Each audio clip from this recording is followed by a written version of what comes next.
Shalom. First and foremost, I'd like to give all praises and glory and honor to Yahweh Ba'Shem, Yahweh Shai Ba'Shem Akarkadash. Shalom to the elders for preaching the word truthfully and sincerely. And shalom to the Akim, scattered through the four corners of the globe, preaching the word truthfully and sincerely as well too. And I say shalom to the Akim out there. And this is a sit-down lesson from CNBC.com. Published by Sarah Min and Hae Kyung Kim.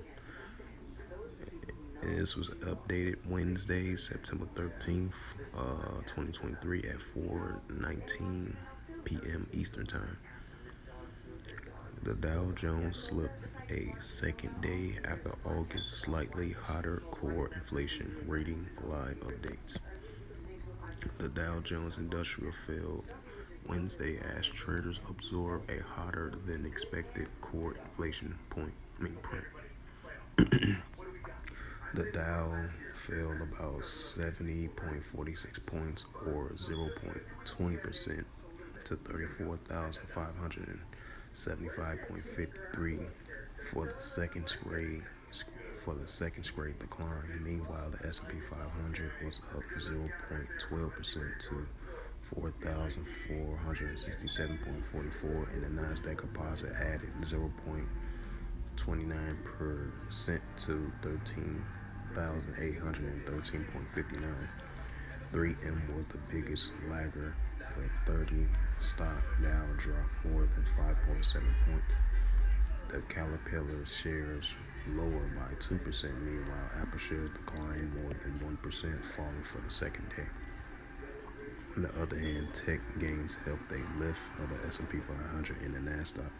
Tesla shares gained 1.4% after billionaire investor Ron Barron stood his bullish thesis on the electric vehicle maker. Amazon share hits their highest since August of 2022. They advanced more than 2.5%.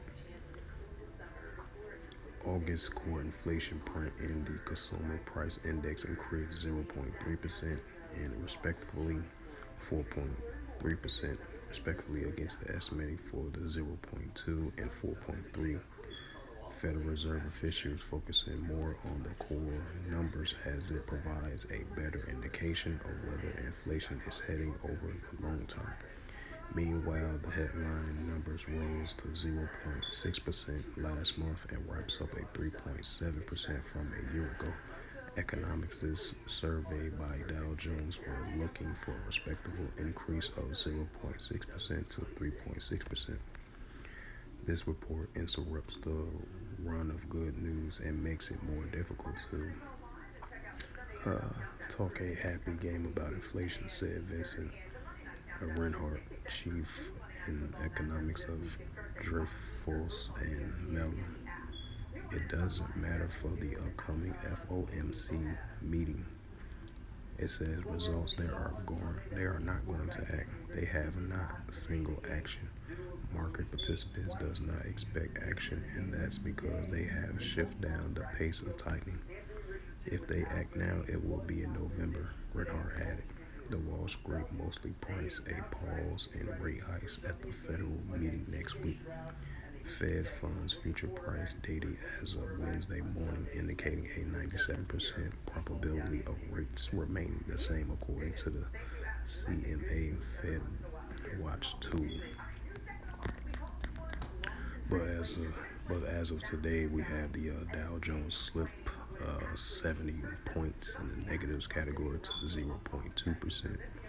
Even though you had the Nasdaq Composite and the S&P 400 rose, as it says again, the Dow Jones slipped a second day after August's slightly hotter core inflation rating. So with that, hopefully this sit-down lesson was edifying of this recent news article from CNBC.com, updated Wednesday, September the 13th, 4:19 p.m. And I would like to give all praises and glory and honor to Yahweh Ba'Shem, Yahweh Shai Ba'Shem Akarkadash. Shalom to the elders for preaching the word truthfully and sincerely, and shalom to the Akim Scattered through four corners of the globe, preaching the word, truth, and sincerity as well too. And until next time, I will say shalom.